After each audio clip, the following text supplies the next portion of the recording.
네, 후보자님.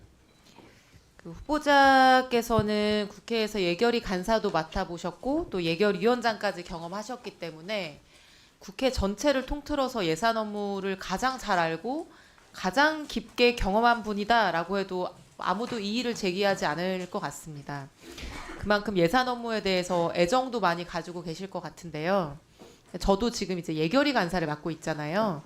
근데 이제 예산 업무를 막상 맡아보니까 기존에 제가 이해하고 있었던 것과 실제 프로세스가 굉장히 다르고 또 국회의원 300명 중에 매우 소수만 이해하고 참여하는 이제 말하자면 좀 폐쇄적인 측면이 있다는 거를 경험하게 됐고요. 또 예산안이라는 게 정부가 만들고 국회가 심사를 해서 확정하게 되는데 오랫동안 굳어져온 비효율적이거나 비합리적인 관행 같은 것도 존재하고 그래서 이제 어느 시점에서는 국회와 정부가 손잡고 이 예산 심사의 세부 절차를 개혁할 필요가 있지 않는가라는 생각을 1년 내내 하고 있습니다.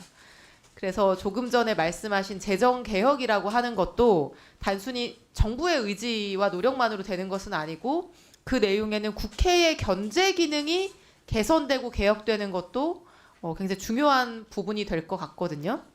그래서 오늘 이 청문회 기회에 이 예산 심의 절차와 구조에 대해서 이건 사실 국회만의 문제가 아니라 국회와 정부가 이제 양 당사자로서 하는 절차인데요. 그래서 후보자님의 식견과 경험을 좀 빌어서 묵은 과제에 대해서 얘기를 해보고 싶었고요.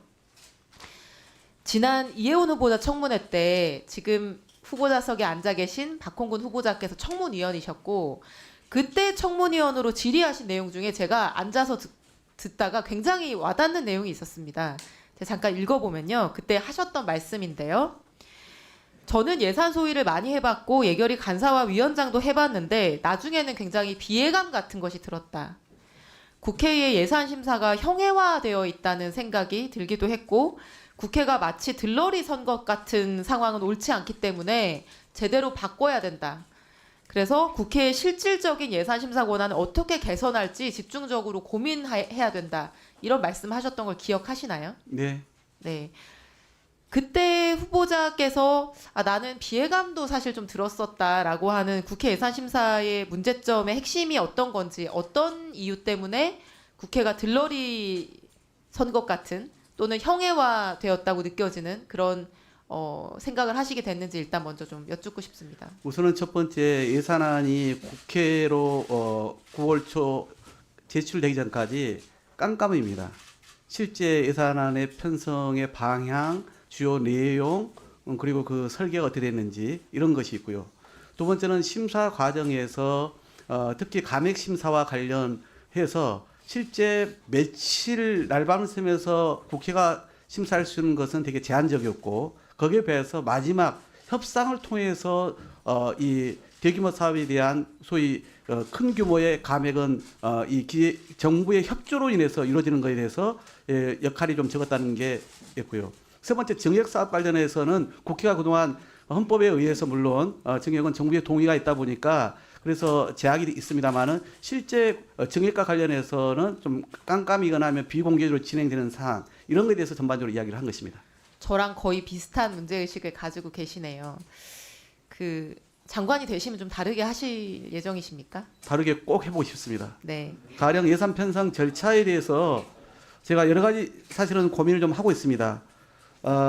이미 제가 그 재정 운영 전문가들 모시고 그 자리에서 제가 좀 얘기한 바가 있는데 아직은 제가 장관 취임을 안 했기 때문에 실행하기에는 이른 시점입니다만은 저는 전반적으로 결산부터 시작해서 그다음에 국가 재정 운영에 대한 여러 가지 지금 이 전략회의를 갖지 않습니까? 그런 어떤 시점의 문제 또 이 편성 지침을 만드는 거 그다음에 정부로부터 각 부처로부터 예산 수요를 받는 거 이런 등등부터 국회에서 심사 단계까지 전반적인 한번 이 프로세스에 대해서 다시 좀 살펴봐야겠다는 생각을 갖고 있습니다. 네.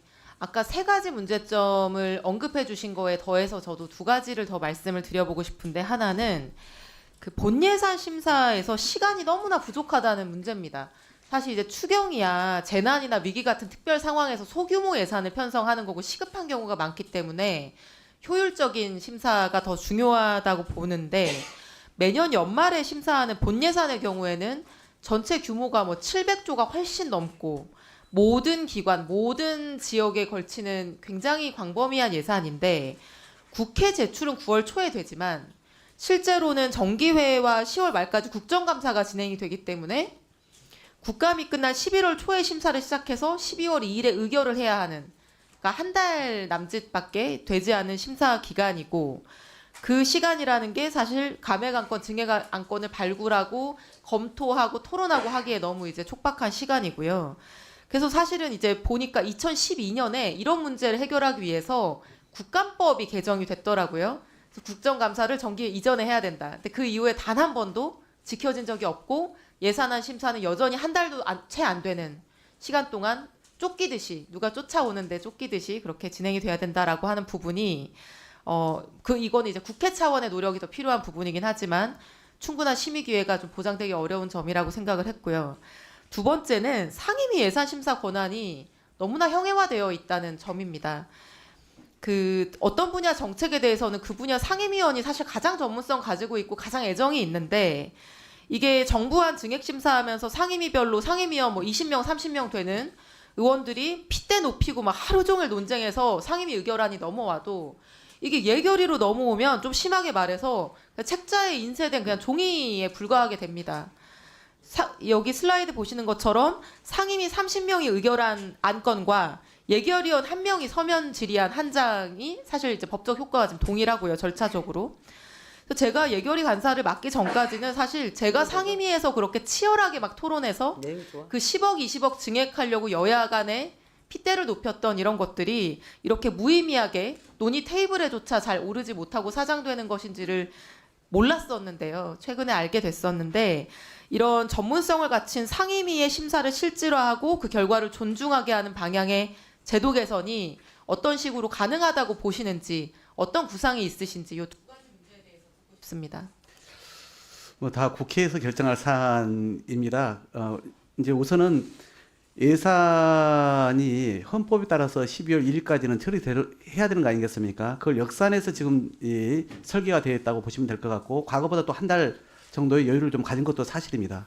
그러나 말씀하신 것처럼 중간에 국정감사와 법안심사 등이 있다 보니까 충실하게 되지 못한 부분이 있는데, 정기국회 기간에 예산을 심사하는 그 시간 자체가 부족하다 저는 보지는 않고, 거기에 집중할 수 있는 시스템과 환경을 만드는 게 더 중요하지 않냐, 이렇게 좀 저는 평가하고요.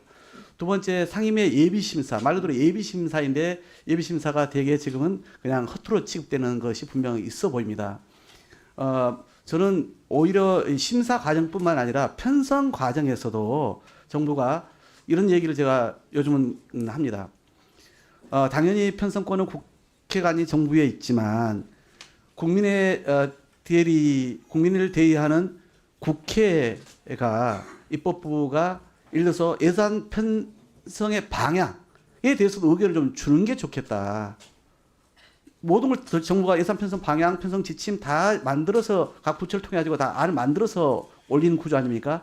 그러면 예산 편성 방향부터 입법부의 의견을 예결위 의견을 통해 주면 그것도 법적 의무는 없지만은 충분히 행정부가 참조할 수 있도록 하는 것도 중요하겠다 싶고, 그다음에 지금 말씀하신 것처럼 심사 과정에서 상임위가 이렇게 형해화되는 것에 대해서는 제도 개선책이 필요해 보입니다. 그러니까 지금은 결국은 상임위에서 감액 심사는 제가 꼼꼼히 주로 보죠. 그런데 정액 심사는 아예 거들떠 보지도 않는 상황 아닙니까? 그러니까 기껏 상임위에서 그나마 이 증액의 근거를 남기기 위한 용도로 상임위가 개최되고 있다는 것이 참으로 소모적이다라고 보여집니다. 그래서 저는 그것은 국회랑 행정부가 같이 좀 머리를 맞대야 될 부분이 좀 있는 것이다. 저는 과거에는 국회 예결특위를 상설하는 것도 얘기를 한 바가 있습니다. 아예. 그런데 그렇게까지 대변화가 어렵다라면은 말씀하신 상임위의 실질화를 위해서 좀 머리를 함께 좀 맞대 봤으면 좋겠습니다. 좋은 의견 주시면 반영하겠습니다. 네. 네, 아주 예리한 질문이셨습니다. 여당 간사님이 비애감을 느끼고 그러면 야당은 어떻겠습니까? 야당은 아주 절망입니다. 그 후보자님께서 말씀하신 국회에서 방향을 제시해 줬으면 좋겠다는 데 대해서 야당도 반드시 생각해 주시기 바랍니다. 네. 다음은 국민의힘 이인선 의원님 질의해 주시기 바랍니다.